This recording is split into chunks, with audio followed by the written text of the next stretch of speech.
Hello बच्चों। तो question number third पे आ चुके हैं यूनिट मेजरमेंट का। ठीक है। और चलो बढ़ते हैं आगे।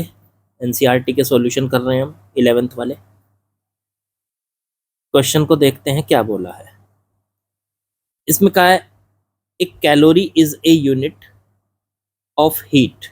कैलोरी जो है वो हीट मतलब एनर्जी, हीट को एनर्जी भी कह सकते हैं, उसकी यूनिट है। तो इन्होंने दिया है कि calorie calorie is a unit of heat, unit of heat, या फिर इसको एनर्जी भी कह सकते हैं आप। ये बोला है उन्होंने।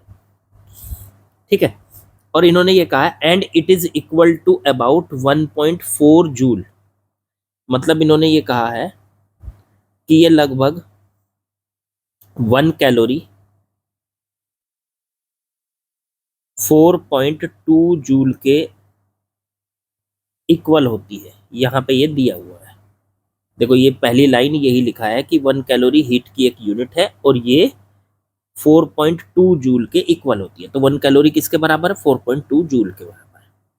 Where 1 joule,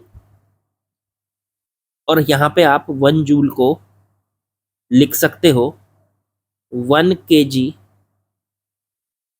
into metre square बटे में सेकंड स्क्वायर। ये जो सेकंड की पावर -2 है, इसको बटे में ले जाओगे तो ये +2 हो जाएगी। ठीक है।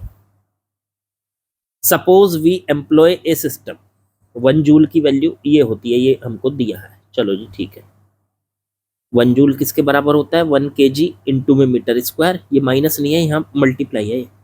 माइ के 1 kg, ये डैश लगा देते हैं बस यहाँ बीच में। तो 1 kg इंटू मीटर स्क्वायर बटे में सेकंड स्क्वायर, ये 1 जूल की वैल्यू है। अब इन्होंने आगे बोला suppose we employ a system of unit in which unit of mass is equal to α kg। मतलब अगर हम एक ऐसा सिस्टम यहाँ पे लगा दें जिसमें मास की यूनिट, भाई हमारे पास जो मास की यूनिट होती है वो केजी होती है। देखो ये रही केजी। ठीक है। लेंथ की यूनिट मीटर होती है, बिल्कुल ठीक है। टाइम की यूनिट सेकंड होती है, बिल्कुल ठीक है। लेकिन हम एक नया सिस्टम लगा दें, एक नया सिस्टम, न्यू सिस्टम जिसके अंदर मास की यूनिट ऑफ मास वो तो हो α kg। ठीक है। यूनिट ऑफ लेंथ की यूनिट वो हो आपकी बीटा मीटर, और यूनिट ऑफ टाइम वो हो आपकी गामा सेकंड। इसके बराबर हो। मतलब एक नए सिस्टम में, यहाँ पे एक नया सिस्टम हम लगाने जा रहे हैं जिसमें मास की यूनिट हम α kg लेंगे। इसको मान लेते हैं, मान लीजिए m। मास की यूनिट मान लिया हमने m। ऐसे ही लेंथ की यूनिट बीटा मीटर लेंगे, उसको मान लिया हमने l। ये जो इन्होंने दी है नई यूनिट, मास की यूनिट α kg, उसको मैंने m मान लिया। लेंथ की यूनिट बीटा मीटर, उसको मैंने बीटा m कह लो, बीटा मीटर कह लो, एक ही बात है, उसको मैंने l मान लिया। और ऐसे ही टाइम की यूनिट गामा सेकंड, उसको मैंने t मान लिया। तो ये जो मास की, लेंथ की और टाइम की जो 3 यूनिट है, ये नई यूनिट हमने मान ली m, l और t। ठीक है। अब इन्होंने आगे बोला the unit of length equals to beta metre, ये तो हो गया। The unit of time is equal to gamma second, ये भी हो गया। So that the calorie has a magnitude. तो अगर जो हम 1 कैलोरी की वैल्यू निकालें इस नए सिस्टम के अंदर, ये जो नया सिस्टम है इसके अंदर, मतलब ये जो नई हमने यूनिट मानी है, इन यूनिट्स में अगर हम 1 कैलोरी की वैल्यू निकालेंगे तो वो इतनी आएगी। ये आपको शो करना है, ये आपको प्रूफ करना है। कुछ भी मान लो, प्रूफ करना है ये। चलो जी प्रूफ करते हैं। फिलहाल 1 कैलोरी कितने के बराबर दे रखी है? 4.2 जूल। ठीक है। क्या हम और 1 जूल किसके बराबर दिया है? 1 kg मीटर स्क्वायर बटे सेकंड स्क्वायर। 1 जूल की वैल्यू यहाँ पे रख दूं उठा के, तो 4.2 जूल की जगह रख देता हूँ, 1 जूल की जगह रख देता हूँ kg इंटू में मीटर स्क्वायर बटे में सेकंड स्क्वायर, ये रख दिया 1 जूल की जगह उठा के, ये पूरे 1 जूल की जगह ये उठा के रख दिया मैंने। ठीक है, अब 1 कैलोरी पुराने सिस्टम में तो देखो 4.2 kg मीटर स्क्वायर बटे सेकंड स्क्वायर के इक्वल है। अब मुझे निकालनी है इसको नए सिस्टम में। नए सिस्टम में मतलब यहाँ पर kg की जगह ये m, l और t में आनी चाहिए, क्योंकि नई यूनिट तो यही है ना, m, l और t। चलो अब देखो एक बात बताओ, आपने अल्फा kg को m के बराबर माना है, तो अगर मैं यहाँ से kg की वैल्यू निकालूं तो वो आ जाएगी m बटे अल्फा। बिल्कुल ठीक। ऐसे ही मैं अगर यहाँ से बीटा m की वैल्यू l के बराबर है, तो अगर मैं यहाँ से m की वैल्यू निकालूं तो वो आ जाएगी l बटे बीटा। बिल्कुल ठीक। ऐसे ही तीसरा, गामा सेकंड वो t के बराबर है, अगर मैं यहाँ से s की वैल्यू निकालूं, सेकंड की वैल्यू निकालूं तो आ जाएगी t बटे गामा। ये 3 चीजें आ गई देखो यहाँ। ठीक, kg की जगह आप रख सकते हो m बटे अल्फा, मीटर की जगह रख सकते हो l बटे बीटा, और सेकंड की जगह रख सकते हो t बटे गामा। रखो इन्हें उठा के यहाँ, तो ये आ जाएगा 4.2। kg की जगह तो रख दिया m बटे अल्फा, इंटू में kg की जगह रख दिया, मीटर की जगह रख दिया l बटे बीटा, बटे में मीटर का स्क्वायर है ना, तो l बटे बीटा का स्क्वायर हो गया। ऐसे ही सेकंड की जगह रख दिया t बटे गामा का स्क्वायर। चलो ये आ चुका है 4.2 m बटे अल्फा इंटू में l स्क्वायर बटे बीटा स्क्वायर बटे में टी स्क्वायर बटे गामा स्क्वायर, इनका स्क्वायर कर दिया। अब देखो ये गामा तो ऊपर चला जाएगा, m l स्क्वायर और टी स्क्वायर को बाहर निकाल लो, तो देखो ये बन गया 4.2।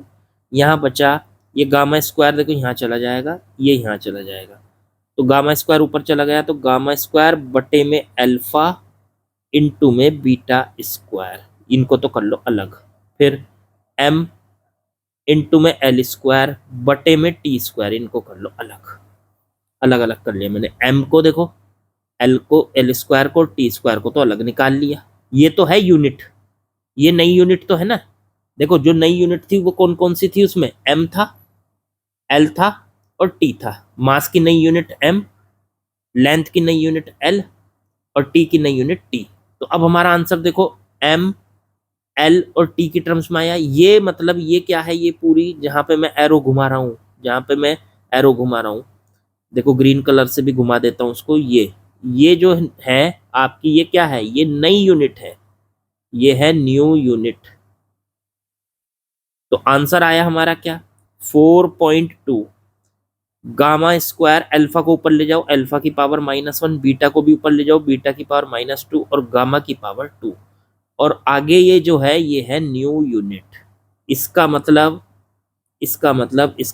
1 कैलोरी की वैल्यू नई यूनिट में कितनी आ गई हमारी, ये आ गई नई यूनिट में। पुरानी यूनिट में ये कितनी थी, देखो पुरानी यूनिट में ये थी, ये और अब नई यूनिट में कितनी आई है, ये 4.2, और साथ में ये जो m, l और t में आई है, ये आई है हमारी नई यूनिट, न्यू यूनिट। ठीक है, तो अच्छा सवाल था, ध्यान से करना इस सवाल को, क्योंकि इस टाइप के काफी सवाल पूछ लिए जाते हैं, इंपॉर्टेंट सवाल है, मैं ये कहूंगा आपसे। ठीक है ना, नई यूनिट में कैसे चेंज करते हैं, अगर कोई सिस्टम चेंज कर रहे हैं तो नई यूनिट में कैसे चेंज करते हैं, उसका मैंने आपको आइडिया दिया है। चलो आगे बढ़ते हैं। चलो जरा अगले सवाल में आते हैं, क्या कहा है इसमें जरा ध्यान से समझते हैं। इन्होंने कहा है एक्सप्लेन दिस स्टेटमेंट क्लियरली। ये जो स्टेटमेंट नीचे दिया गया है इसको क्लियरली समझाइए। तो जरा स्टेटमेंट पढ़ लें। तो स्टेटमेंट है to call a dimensional quantity, एक कोई डायमेंशनल क्वांटिटी है उसको कॉल करेंगे, मतलब क्या कहेंगे, लार्ज या स्मॉल, मतलब किसी डायमेंशनल क्वांटिटी को लार्ज कहें, बड़ा कहें या स्मॉल कहें, is meaningless without A specifying a standard for comparison. मतलब किसी डायमेंशनल क्वांटिटी को लार्ज या स्मॉल कहना मीनिंगलेस होता है without specifying a standard for comparison, बिना किसी से कंपैरिजन किए। बिल्कुल सही बात है। ये जो स्टेटमेंट इन्होंने बोला है ये एकदम करेक्ट स्टेटमेंट है। एक्सप्लेन, अब ये कहना चाहते हैं कि इसे एक्सप्लेन करो, ये क्या कह रहा है।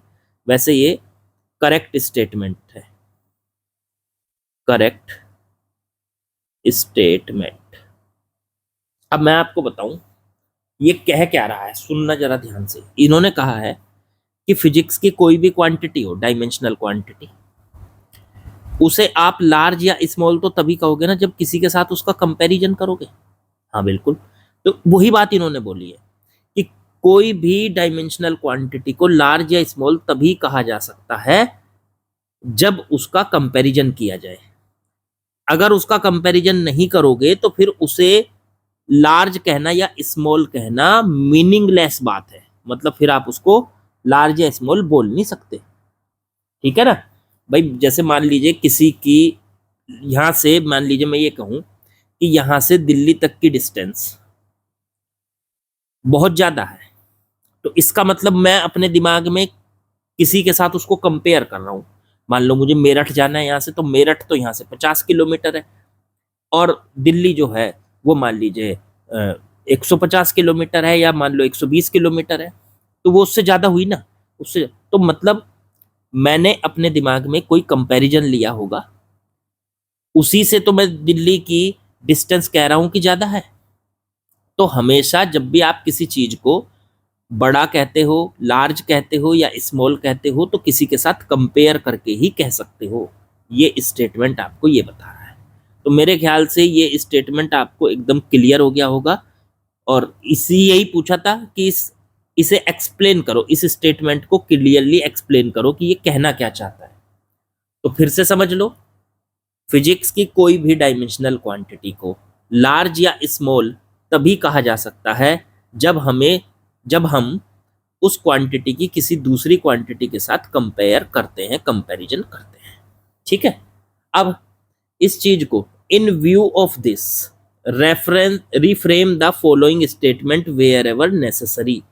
मतलब इसी बात को देखते हुए इन स्टेटमेंट को दोबारा से बनाओ, रिफ्रेम करो इसी बात को देखते हुए। चलो पहला स्टेटमेंट देखो क्या दिया है। Atoms are very small object. Atom बहुत छोटे होते हैं, एटम बहुत छोटे ऑब्जेक्ट होते हैं। तो इसे सोचो, रिफ्रेम करो, क्योंकि आप ना अकेले एटम छोटे होते हैं तो कुछ ना कुछ कंपैरिजन तो लाओगे ना। तो मैं ये कह सकता हूं जैसे मेरे हाथ में ये पेन है, तो इस पेन के मुकाबले एटम बहुत छोटा होता है। तो atoms are very small then a pen. एक पेन के, अगर एक पेन से कंपेयर कराई जाए तो एटम बहुत छोटा होता है।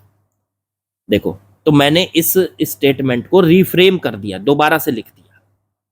Second, a jet plane moves with great speed. एक जेट प्लेन बहुत तेज दौड़ता है, बहुत तेज।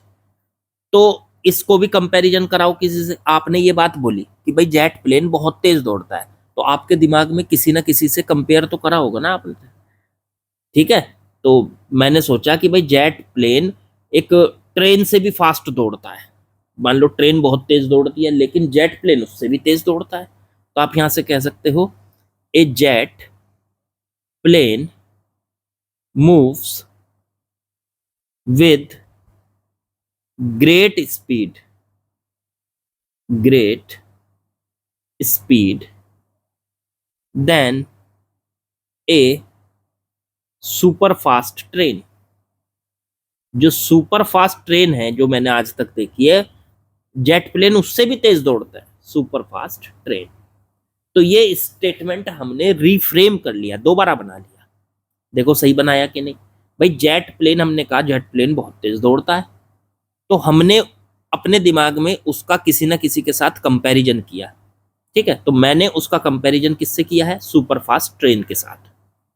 See the mass of Jupiter is very large, Jupiter का मास जो है वो काफी ज्यादा है, जुपिटर का मास काफी ज्यादा है। तो जुपिटर का मास मतलब आप किसी ना किसी के साथ उसको कंपेयर कर रहे हो ना, मान लो यूरेनस के साथ कर रहे हो, तो mass of Jupiter is very large as compare to mass of Uranus, mass of Jupiter Jupiter is very large as compare to the mass of Uranus, Uranus के कंपैरिजन में जुपिटर का मास बहुत ज्यादा होता है। मैंने इस स्टेटमेंट को भी रिफ्रेम कर दिया। डी, मतलब हमें वही स्टेटमेंट रिफ्रेम करनी है जिनकी जरूरत हो, वेयर एवर नेसेसरी, जहां पे जरूरत है। देखो इन्होंने लिखा ना, तो जहां जरूरत है उन स्टेटमेंट को रिफ्रेम कर दो। तो इसे भी मुझे लगा कि रिफ्रेम करने की जरूरत है। चलो आगे बढ़ो। The air inside this room contains a large number of molecules, तो ये जो रूम के अंदर एयर है उसमें बहुत सारे मोलिक्यूल्स हैं। हाँ, मान लो एयर किसी बोतल के अंदर है, तो बोतल से तो ज्यादा है ना उसके अंदर मोलिक्यूल्स, तो हम इस बात को भी ऐसे लिख सकते हैं, इसको भी रिफ्रेम कर देते हैं। The air inside this room contains a large number of molecules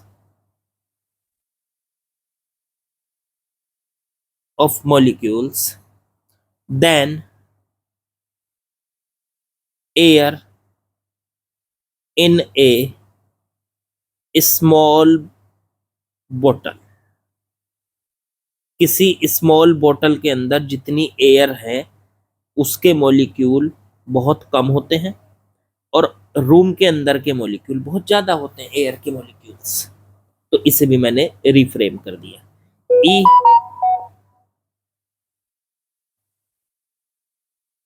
ई क्या है? A proton is much more massive than electron, एक प्रोटॉन इलेक्ट्रॉन से काफी भारी होता है, काफी मास होता है उसके अंदर।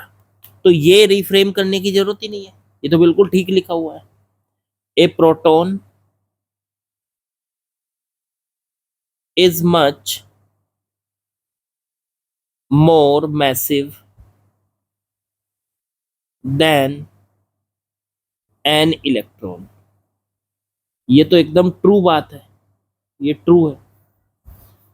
एक प्रोटॉन जो होता है वो इलेक्ट्रॉन से काफी हैवी होता है, तो इसे रिफ्रेम करने की जरूरत नहीं, इसमें तो कंपैरिजन किया है ना। देखो प्रोटॉन का मास इलेक्ट्रॉन से बहुत ज्यादा है, तो यहाँ पे कंपैरिजन दे दिया। ऊपर वाले स्टेटमेंट्स में कंपैरिजन नहीं दिया था, वहां पे हमने कंपैरिजन किया, ठीक है ना। कंपैरिजन किया तो हमने उन्हीं स्टेटमेंट्स को दोबारा से रिफ्रेम किया, दोबारा बनाया। अगला है the speed of sound is much smaller than speed of light, यहाँ पे भी देखो कंपैरिजन दे दिया, ये भी स्टेटमेंट एकदम सही दे रखा है। इसे भी बनाने दोबारा से रिफ्रेम करने की जरूरत नहीं है। The speed of sound is much smaller than the speed of light, मतलब साउंड की जो स्पीड होती है वो लाइट की स्पीड से काफी कम होती है, ये इन्होंने बताया। हाँ तो बिल्कुल करेक्ट है, ये भी बात एकदम ट्रू है, एकदम ट्रू, ठीक है। तो ये हो गया आपका, हमने देखो ऊपर के 4 स्टेटमेंट को दोबारा बनाया और नीचे के 2 स्टेटमेंट का कंपैरिजन पहले से ही कर रखा है उन्होंने, तो इन्हें हमें रिफ्रेम करने की जरूरत नहीं पड़ी। तो यही कहा था इन्होंने कि रिफ्रेम करना स्टेटमेंट को, अगर नेसेसरी है, अगर जरूरत हो तो रिफ्रेम कर दो। तो मुझे 4 में जरूरत लगी, ऊपर के जो 4 स्टेटमेंट है और नीचे वालों में जरूरत नहीं लगी। ठीक है, चलिए अगले सवाल पे चलते हैं। चलिए अगले सवाल में आते हैं बच्चों। देखो क्या दिया है। A new unit of length is chosen such that the speed of light in vacuum is unity। यहां पे हम क्या कर रहे हैं, लेंथ की एक नई यूनिट चूज करते हैं, एक नई यूनिट मानते हैं। सच दैट, इस तरह से मानते हैं कि लाइट की स्पीड वैक्यूम में 1 हो जाएगी। लाइट की स्पीड वैक्यूम में कितनी हो गई, यूनिटी। यूनिटी का मतलब होता है 1। तो चलो पहले मैं उस यूनिट को, जो नई यूनिट है लेंथ की, उसको मान लेता हूं L। तो let new unit of length is L। नई यूनिट क्या है, जैसे वैसे लेंथ की यूनिट क्या होती है भाई, मीटर होती है, सेंटीमीटर होती है, किलोमीटर होती है। एक नई यूनिट मान ली हमने L, ये एक नई यूनिट है। ठीक है, ये यूनिट इस तरह की है कि लाइट की जो स्पीड है, लाइट की स्पीड क्या होती है वैक्यूम में, लाइट की स्पीड पुरानी यूनिट के हिसाब से लाइट की स्पीड होती है c। c होती है ना, c की वैल्यू क्या होती थी, c मीटर पर सेकेंड, पुरानी यूनिट के हिसाब से। तो ये हो गई लाइट की स्पीड, स्पीड ऑफ लाइट। ये है ओल्ड यूनिट। ओल्ड यूनिट का मतलब है पुरानी यूनिट की टर्म में c मीटर पर सेकेंड। लेकिन अब ये हो गई यूनिटी, मतलब 1। मीटर की जगह क्या आ जाएगा, L बटे सेकेंड। भाई टाइम की यूनिट तो वही सेकेंड है, लेकिन जो लेंथ की यूनिट है वो हमने L मान ली। तो यहां पे ले लिया हमने इसको L बटे सेकेंड। तो अब लाइट की स्पीड अगर नए सिस्टम के अंदर देखें, न्यू यूनिट्स में देखें, तो लाइट की स्पीड हो गई 1 L by second. 1 L by second. L क्या है, लेंथ की नई यूनिट। अब ये हो गई आपकी speed of light in new units में, नई यूनिट के अंदर। तो पुरानी यूनिट के अंदर लाइट की स्पीड है c मीटर पर सेकेंड, और नई यूनिट के अंदर लाइट की स्पीड है 1 L बाई सेकेंड। क्या ये दोनों बराबर होगी, है तो लाइट की स्पीड। तो c मीटर पर सेकेंड इक्वल्स टू 1 L पर सेकेंड। यहां से ये दोनों हो गई आपस में इक्वल। भाई दोनों लाइट की स्पीड है, ये नई यूनिट में है, ये पुरानी यूनिट में है। चलो ठीक है। अब अगर मैं यहां से आपसे कहूं कि सेकंड से सेकंड कट गया, और मैं अगर यहां से मीटर की वैल्यू निकालूं, मीटर की वैल्यू, m की वैल्यू निकालूं, तो m की वैल्यू जो आएगी ये c चला जाएगा बटे में। तो 1 बटे c L के बराबर आ जाएगी। चेक करो यही आएगी कि नहीं। क्यों निकालिए, इसकी जरूरत पड़ेगी, अभी देखना जरा। सेकंड से सेकंड तो कट गया, cm c इसके बटे में चला गया, तो 1 बटे c इंटू L आ गया। अब यहां से, अब इन्होंने क्या बोला, इस m की जरूरत पड़ेगी हमें यहां से, तो इसको हमें आगे रखना है। चलो ठीक है। व्हाट इज द डिस्टेंस, अब सवाल पढ़ो। What is the distance between sun and earth. Sun के और अर्थ के बीच में कितनी डिस्टेंस है, मान लो ये सन है, ये अर्थ है, ये हो गई अर्थ। यहां से यहां तक की डिस्टेंस कितनी है, ये पूछी है इन्होंने।